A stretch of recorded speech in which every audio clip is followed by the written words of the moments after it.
Soundstripe.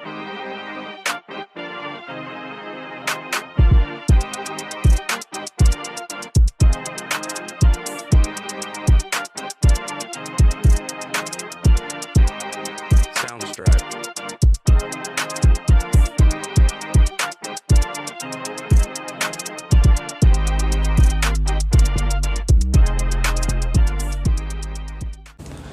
Hey, what's going on, guys? Welcome back to another episode of the Culture Podcast with Kyle and Alexander. And our guest for today is Robert Hoops of Hoops Photography. Yeah, thanks, man. A local photographer, excuse me.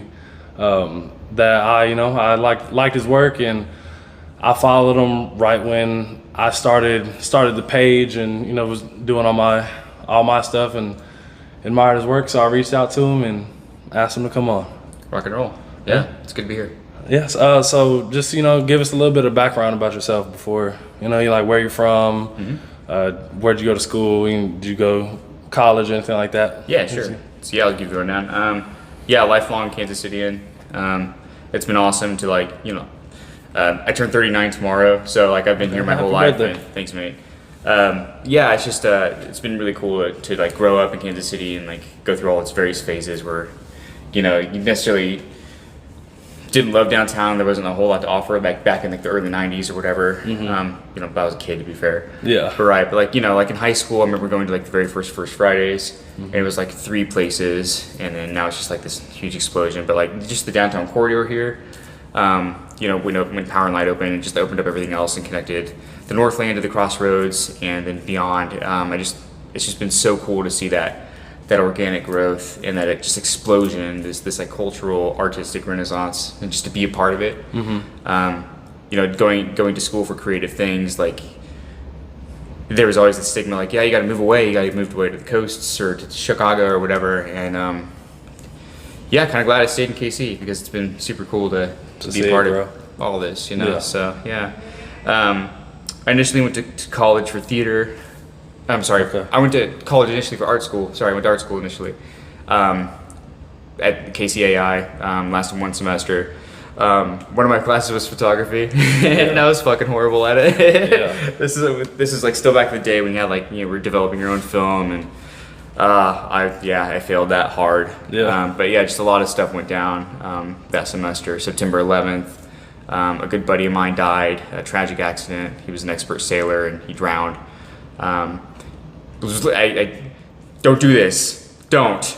I instead of living in the dorms, I got an apartment off campus with this girl who told me she was in love with me, and once she just needed my parents to co-sign, Yeah. So it all just went to shit. So I was like, okay, all right, we're gonna reset. Because I knew I always wanted to go to college. I was like, I'm going to college. Yeah. So I took a semester off, and then I went back to school to study English and literature and writing with a minor in theater. But then the school I went to was Park University. My junior year opened up a major option for theater. Okay. And I was always attracted to theater. When I was in high school, it was am I going to go to college for theater or art? And I was always, kind of known for my art growing up as a kid and everything like that. But the thing I loved to do was really to tell stories. I was drawing comic books. So Okay, that's cool. and same with photos. I was taking photos with disposable cameras of my Star Wars action figures and stuff, making up scenes and making up little stories. So that was kind of the little hidden layer that I didn't really see under the surface of the drawing. So it just kind of made sense that I went to art school and I felt kind of restricted by going back to basics with learning foundational stuff, drawing cardboard boxes, super precise just to get it just right. Yeah. I missed that component of theater where it's this amalgam of all these various mediums of creation. Writing your own script and then sketching out the characters and the set and choosing music and then writing for the beats of the music and lighting cues and just all that stuff. I was really attracted to that in theater, so that's why I chose to study it and major in it. Yeah, so my interest in photography kind of waned off, but then after I graduated college and got into a pretty safe job, DSLRs became more accessible right around that time. Yeah. Makes me feel old to say that, but yeah, it was just the time. So I got my first DSLR and started messing around with concepts. The thing that got me into photography was the desire to take my ideas and sketches and the things I was drawing and put them into real life. into real space. And that was a lot like directing a play and conceptualizing like script or something like that. So my theatrical background heavily lent itself to my interest in photography and why it kind of became a thing, and people started noticing my weird concepts because it was very theatrical, very conceptual. So yeah, that's about where it leads me and how I got started. So that's pretty cool. Yeah, that's cool how it all kind of it was full circle. Yeah, sure. Full circle thing. Okay, so that you covered my first question already, which was why you chose photography. Okay, let's go back real quick. Do you still do anything in like the theater department or anything? Dabble just a little bit? The photography. My best buddy, his name is Adam Roberts. He owns Screenland Armor. Okay. In North Kansas City. He's really involved with like the local KC film scene. We had this one like a horror movie that was filmed here a couple of years ago called The Stylist, and it's kind of blowing up right now. I was not involved in that, but like he and us, like we were kind of like in that circle, you know. I gotcha. So it's like I've dabbled with those people in and out, just doing like fun little indie movies, just for fun, really. I've done a couple with Stephen Hancock as well. He's done pretty well, showing his stuff around the country, and won some awards and stuff. But yeah, so I'll dabble in it every now and then. But having like a full-time job, that 8 to 9, 8 to 5, or whatever it is, really pulled me back from that. Yeah. Now that I'm making my own hours, I'm really pursuing those options, like getting back into professional theater and doing more film. So. Yeah, I'm just starting to do that because my schedule has freed up very recently. Yeah, that's good. Yeah. Hey, I love a free schedule. Make your own hours and Yeah, it's been crazy the way that happened and all that good stuff. So but it worked out.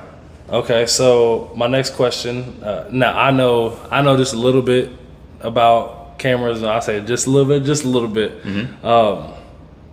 But like I wanted to get into the types of cameras that professional photographers shoot with.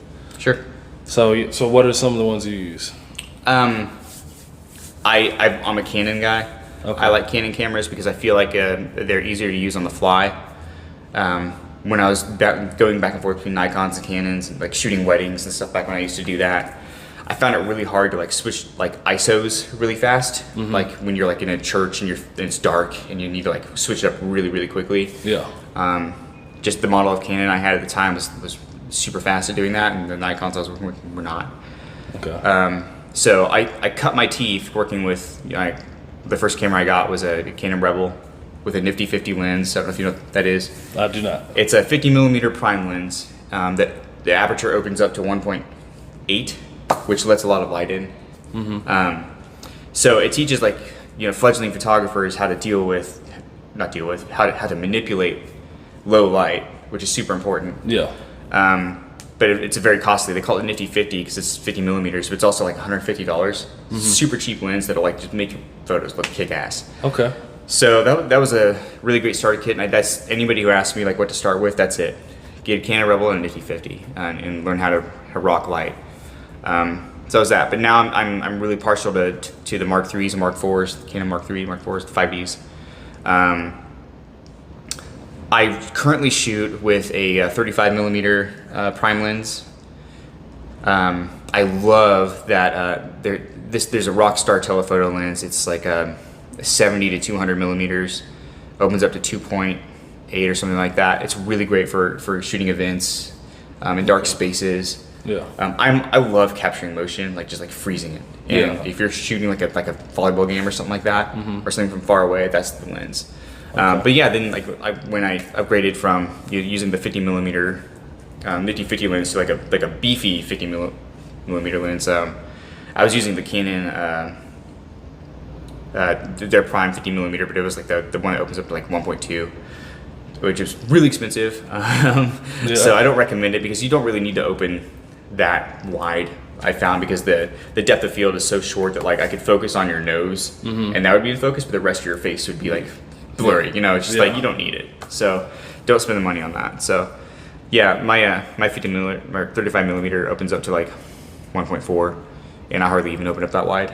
Yeah. So okay, so let's get into you said a few words that you know, like I've done my research and know what they are, but is that too jargony? Yeah. So I mean, yeah, some jargon. people. So like let's get into aperture, ISO. Okay.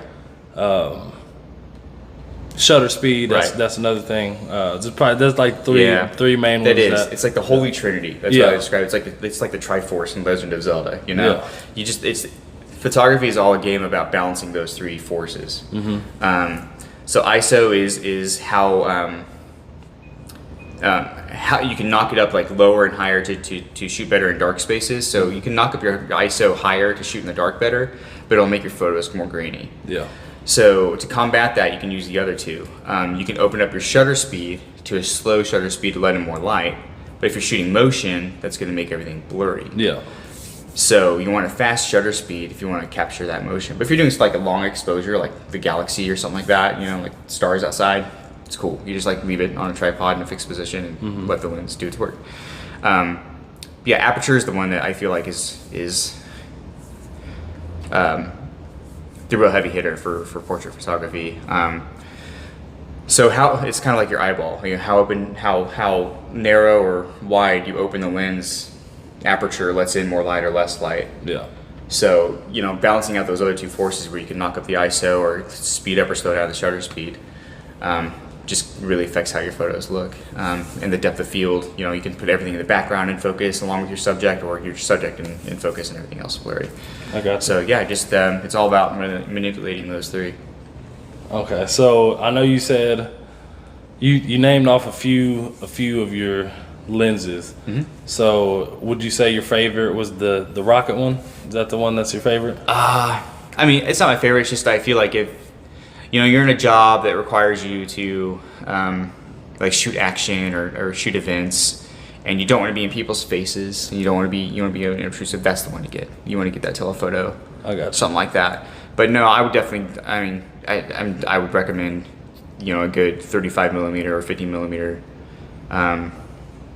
I like primes, but I've very recently warmed up to like telephotos as well. It's just that I found that like primes can open up the aperture wider. So yeah, it's all about your preferences. There's so many choices out there. Very recently I started doing real estate photography too. Kind of boring, but it's it's good money, and that's for those who want like really wide angle lenses. So I've been shooting with like 14 millimeter, 28 millimeter lenses for those. So. Okay. Okay, so how would you describe your style? Like, what's your preferred thing to shoot? Definitely people. Usually pretty women, but I try to keep it conceptual. It usually stems from kind of some idea or vision or drawing that I've put on paper again that I just want to kind of put onto the stage, in front of the lens. So. I love capturing motion. So, people with great hair, I love like flipping their hair around and just capturing and freezing that. That's really cool to do. I love playing with like lighting from behind, creating a halo with hair and the contours of your body. My boudoir work very recently has been doing like performing the best on Instagram. So I've got some ideas to kind of expand that in a way that I had a good friend sit me down recently, and she was like, "Why are you shooting so many naked women or women in their underwear?" And I'm like, "What? I'm good at it." She's like, "Well, you're more creative." She's like, "Performs." Sure, yeah, right. But she's like, "You're more creative than that. You're better than that." I'm like, "Okay." I don't want to say I'm better than that, but I did take that to heart. Where she said, "You're more creative than that." Like, what's the angle that can push that and make it more unique rather than just like putting a beautiful person, scantily clad in front of the camera, Yeah. So that's kind of my goal, is to like kind of figure out how to push that a little further and make it mean something. I got you. So that's where that's at. something I really got into this year I haven't mentioned yet. I'm a certified drone pilot. I've got an FAA pilot's license to fly drones commercially, so that's something I do a lot as well. And I just fell in love with the ability to shoot from anywhere. You know, so I've been doing a lot of drone modeling, where I'll shoot top down, or work with a model and like put her in like a really cool creative place that could really high up in the air and take some images that way, shoot some video clips that way. So that's been my jam recently too, and I don't see a lot of people doing that in Kansas City. So I kind of want to be the one to like get ahead of that and be known for that. So I'm trying to do a lot more of that. So I did some really cool shit with a few good friends of mine this year. But I think you said one of your questions for later is like what favorite shoots. So I'll kind of save that because I've done some of my favorite shoots this year using drones. Yeah, no, I mean we can get right into that. Yeah. So what are some of your favorite shoots? Okay. Let's hop right into the drones. A good buddy of mine, her name is Whitney Zamora. She does my hair. She owns a salon called Kansas City Hair Co. in Riverside. Okay. We shoot together all the time, and we got together. I had this concept to do like kind of like not a fallen angel, but I had this like drawing I did for a long time when I was kind of visualizing self-harm or like suicidal ideation, to get kind of dark. But I had this drawing of somebody laying on the ground like they had fallen, and I guess the blood coming from their wrists had like formed this like wing formation. So we just did that in person and created like just this beautiful image from it. One of my favorite photos of all time. But we also did a video clip. It was just like me like circling, starting up close and then pulling back. It's gorgeous. She really did a great job. I did a few others with some other friends of mine. My friend Lori, her name is on Instagram. She's Macros and Manolos. She's really inspiring. Everybody should follow her Instagram, Macros and Manolos.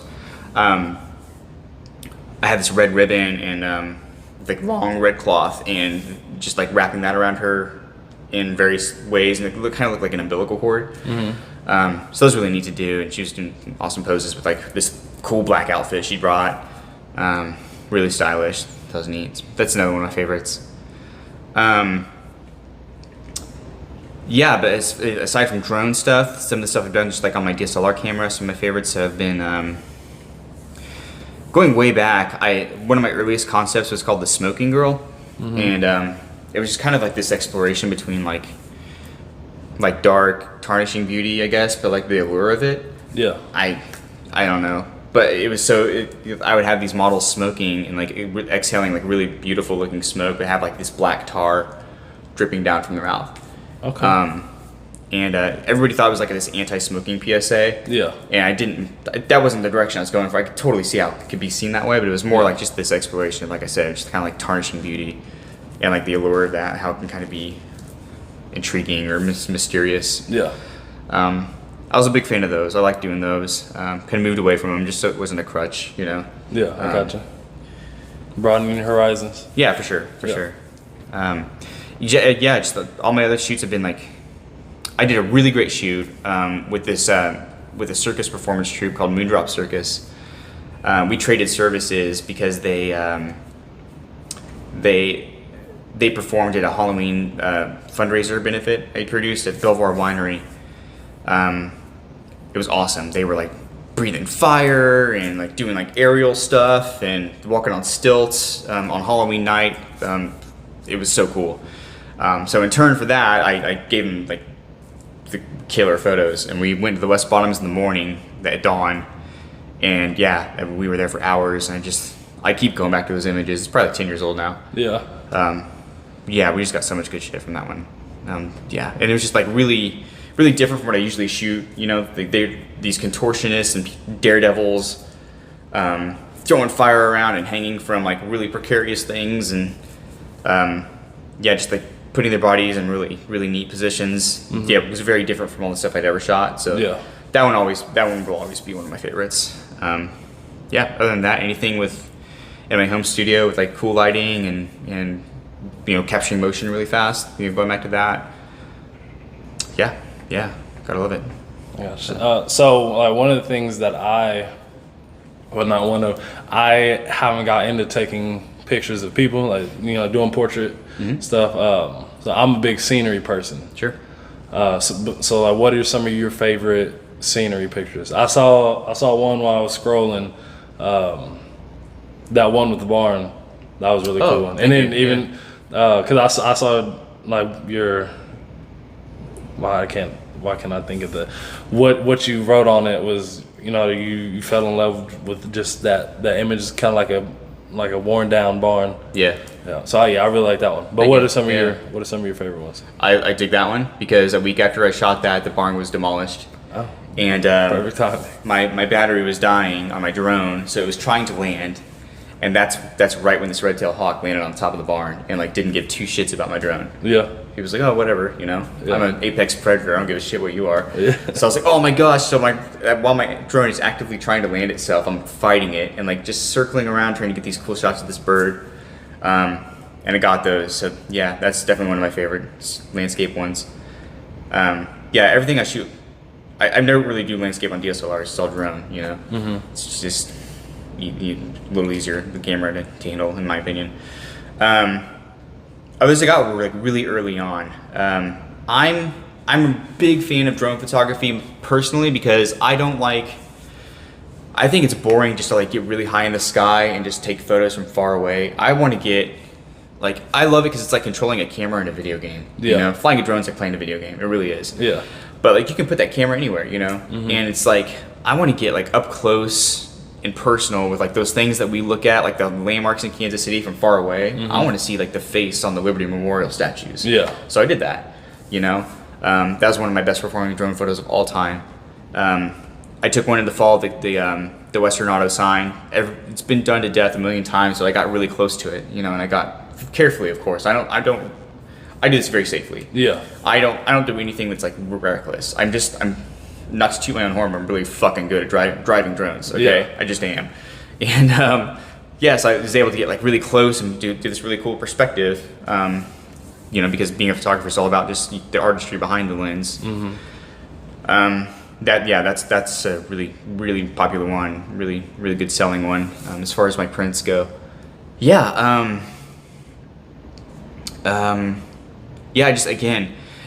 cut my teeth learning to operate drones and fly drones when the Missouri River flooded a few summers ago. I was working as a social media manager at Park University. I went to school there and a decade later returned to work there as their social manager. But they had this drone sitting around in a closet that their former social media manager had wanted to buy, but then the FAA passed the law, it's federal law, that you have to have a pilot's license to operate one commercially. So if you're earning any sort of compensation or payment at all for your drone services, you have to be licensed as a pilot and be able to request airspace clearance, which is difficult in Kansas City. Yeah. It's really tricky in Kansas City because we have two major airports. Yeah. But thankfully, the Parkville areas, if you're trying to learn how to fly a drone, you want to mess with any of that stuff, just go to Parkville. It's tucked right in between those two airspaces. You don't have to worry about that. But the Missouri River flooded, so I was able to, it was big news. It was like all of my videos were like on the Weather Channel and stuff. So it was really important that I got that coverage. And I learned how to fly a drone by like flying over floodwaters, dodging tree branches and power lines and like all this really precarious stuff. It's obstacles that a lot of people don't really brave, because they don't want to lose their drone or damage it. And so it was just like a really, really great learning experience to like have that real danger, but to capture all that beautiful stuff that I did. So everything I captured that flood that summer. What was that, like 2018, 2019? Yeah, I think 2019. Yeah, I got a lot of stuff out of that. So those will always be some of my favorites too. Because again, I don't like to like stay. The stuff I got like way high in the air like showed the total devastation. But like what really touched me was like getting up close to things like the submerged basketball goals. Yeah. And the playgrounds underwater. You're like, I wanted to get that right up close and personal to show that real human side of the natural disaster instead of like just this big grand spectacle that people usually see from far away. Yeah. Oh yeah. So like you said, it's all about perspective, and everything will touch somebody differently. You can take 10 people and they're gonna see 10 totally different things. For sure. Yeah. So where has there ever been a place you've been where you wish you had your camera to take a picture, or a drone or something like that? You just like, damn. Yeah, I mean, an easy one would be the ocean. I'm Yeah. supposed to go to Destin at the end of the month in the summer if the virus doesn't get too crazy out of control. Yeah, I feel like I belong at the ocean, and it just like really calls to me, and I don't have any of that in my portfolio yet. So I'm definitely planning on trying to take my drone out there. Okay. And get some footage then. I feel like really anywhere I really wanted to shoot, what's stopping you, you know? So I just do it. Yeah. Okay. So I think that's the only one really. Just, I'd love to get some ocean stuff in there. Yeah. I love it. I have an affinity for water too. Right. So yeah, Rock and roll. I've been to the ocean twice. I went to Florida and California. Where at? So in high school, my mom and I went to West Palm Beach. So and then we drove down to Miami. Okay. So we got to go to South Beach, and then we went over to Naples. We're on that side for a little bit, and then flew into San Diego and was like the Del Mar, Solana Beach. Yeah, Such a good area. beautiful. Yeah. And I didn't take I did take a lot of pictures, but so I went with my aunt and uncle, and it was one of those where they just wanted to, like, you know, sit around and relax. So I went down to the beach, Uber down to the beach, and then I walked like 2 miles down the beach line, just shooting a bunch of pictures. Right on. Yeah, it was a pretty cool thing. Nice. Colorado is by far my best, or my favorite spot. Cool. And I thought I was a beach person. I was like, yeah, this is beautiful. Yeah, I've been to Colorado quite a bit. It's Yeah. it's a gym for sure. Yeah. My mom drove around, and you know, she was just driving around. We went to the Rocky Mountain National Park, and I hiked up to a lake. Yeah, I'll show you the picture. It's probably my favorite picture that I've ever taken. Cool. But yeah, so I hiked up here, and I didn't stay for very long because the mosquitoes were ridiculous. Oh, really? Oh yeah. Oh, wow, that is gorgeous. Look at the reflection. Holy hell. Yeah. That's beautiful. Yeah, that's Wow. my favorite one. And then The water's like a mirror. yeah, it was. So I did that one. So this is what I was originally hiking to. It's called Alberta Falls, and it took me. I was going faster than like a regular average pace person was. Yeah. So this took me like 15, 20 minutes to get to. So I was like, you know what, I'm just gonna keep going. I think it was like a 4-hour hike to get to the lake and back, and I did it in 3 or a little over 3. Yeah. But yeah, I mean, these Colorado pictures were they were amazing. This is a cool one that I, on this rock that this chipmunk's on, I was leaning up against it, shooting pictures this way, and I saw something move at the corner of my eye. And I turned around, and like he just chilling. Yeah. Just chilling. This is the. Oh, look at that. That's one. so cool. Yeah. Dude, that's amazing. That's really cool. Yeah. And then he was posing and all. He had one like that. Right on. And then that. Oh, what a dude! That's a sexy fucking chipmunk right there. Just yeah. Yeah. But yes, very cool. I love the Colorado. So. Thank you for showing me. That's really neat. No problem. Have you ever been to Monument Rocks? No, I mean I've been all over Colorado. Garden of the Gods, Royal Gorge, Devon. I don't know. Just can't remember the name of it. All over. Boulder, you name Pikes it. Peak. Pikes Peak dozens of times when I was a kid. Absolutely. Oh, yeah. I have a picture for Pikes Peak. Yeah. One of the coolest things ever. So holy shit! Look at that rainbow. Yeah. So whoa, and the mist behind it. Well, yeah. So that is so magical. While we're going up. While we're going up, it's it's sunny, and then like you see on that one, the storm coming in. Yeah. And like everybody thought it was going away from us, but it was coming towards us. Yeah. So like it passes. It only lasted 10-15 minutes, and then Then you got Holy fucking shit. You got that. Yeah. That's the most beautiful rainbow picture I've ever seen. Yeah, it's so, like That's because it's amazing. so strong. It's like the colors are so vibrant, and you see the double rainbow. Yeah.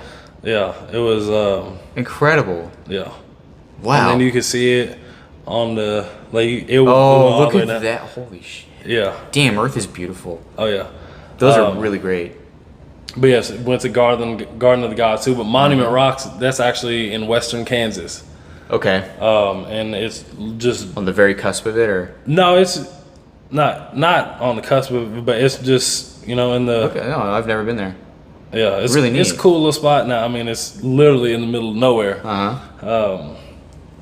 But yeah, it was just a overall good trip because really, my mom and I went to take pictures. That was the whole point of the trip. And yeah, so that's that's what we did. Had a great time. Righteous. She saw an elk. Yeah.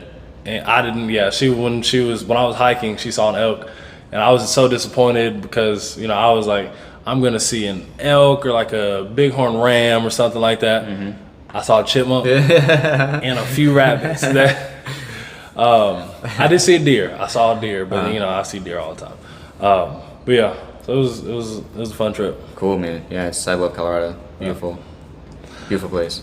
Okay, so how I wrap things up on the show is I always ask the guest, what is a piece of advice or knowledge that you want to give to somebody that maybe wants to get in or be in your shoes, or if it's just life advice in general.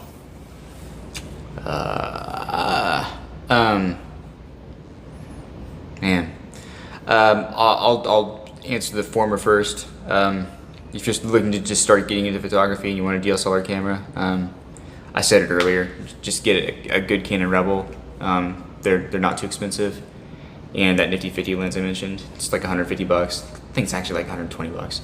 But yeah, and if something that I always found intimidating, like looking into photography at first, was the cost. That's like something that's always stopped me from doing creative stuff as like a blue collar kid, and like into adulthood even. Just I always face this thing as an adult where I have people who love me around me, like that mean well, but they're always like this saying Doubters. it's always just like this variation of you're amazing, but Yeah. there's always that but. Don't listen to that fucking but. Don't listen to it. Don't do it. Going back to that, I bring that up because going back to that topic of like the upfront cost of photography, finance it. Find a place to finance it. I went through Nebraska Furniture Mart and financed my shit and just never had to worry about it. Yeah. It's paid off. It's fine. Yep. Do it. Just hell, I mean, like all you guys that watch the podcast, this is shot on a phone. Right, You can start on a phone. Yeah, they're so good anymore. Yeah, and I was telling you before we started, back in that social media manager job. The minute I upgraded from an iPhone 7 to a 10X a few years ago, I stopped using my DSLR so much. I could do so much on that phone with all the creative apps that are out there. It's just magic, It's so easy. It's just So there's just so much more. Like early in the podcast, I talked about when I was in art school, DSLRs weren't accessible yet, and even like digital illustration, those are big now. Everybody's drawing on their iPads. Like my drawing professor's like, that's a fad. Yeah. Don't worry about it. Yeah. It's stupid. So there's just all these tools accessible to creatives now that I didn't have 20 years ago. Like you guys, there's just so much. So I guess that leads into my second point. The latter part of your question was that what's general life advice? Just fucking don't wait till your brain is broken and worn down. Yeah. Like mine. Do your thing, man. Do it. I'll use a really specific example I just watched last night. So Anthony Bourdain, right, committed suicide. He and it took the world by storm because he was living this amazing life from the outside and just inspired so many people. Yeah. One of the last interviews he did on his show was the songwriter of his favorite song, which is one of my favorite bands as well, Anton Newcomb of the Brian Jonestown Massacre. His favorite song was Anemone. Everybody should listen to that song. Anemone by the Brian Jonestown Massacre. It was Anthony Bourdain's favorite song. But one of the last interviews he did was with Anton in his apartment, cooking him dinner. It was a really great episode, but he was interviewing Anton while he was in a very dark place. Anthony, you know, we knew he was months away from taking his own life. Asking this person who wrote his favorite song, like, what inspires you? What keeps you going? And Anton Newcomb's answer to that was, you know, my purpose in life now, like, is just to show people that, like, if there's something you love and you want to do it, that you can do it as long as you want to. Yeah. I think that's all it just really boils down to. If you want to do something, just, you gotta do it. Oh yeah. You just do it. Yeah. That's it. Yeah. Just do it. It just sounds so cliche, but it's just so true. Just do it. Yeah, it really is. And like, I mean, you guys have heard me say on the show before that, I mean, it doesn't matter who it is. If it's your parents, your best friend. If you have a passion and they think it's bullshit, their opinion doesn't matter. Your opinion is the only one that matters. And if it's gonna make you happy, then you should do it. Yeah, I would like to add on to that too. Find the people in your life that, like, are your cheerleaders. Yeah. I've got some people in my life, like I mentioned Adam earlier, my friend Whitney, like anybody who like just collaborates and models with me, all my friends who do that, man, they're cheerleaders. They're always cheering me on, you know, and they're just that encouragement to have that around you. Like, you need to hear it constantly, like I do, especially just because the voices in your head are there more often than they are, you know, because you wherever you go, there you are. Yeah, you need that positive energy fed into you. Yeah. So keep your cheerleaders close, you know, Yeah. like really value them and spend time with them and talk to them and go out of your way to talk to them. Yeah. All right, man. Well, thanks for coming on. Thank you, buddy. No problem. And see you guys. Well, thank you guys for listening. Thank you guys for watching, and we'll see you guys next time. Rock and roll.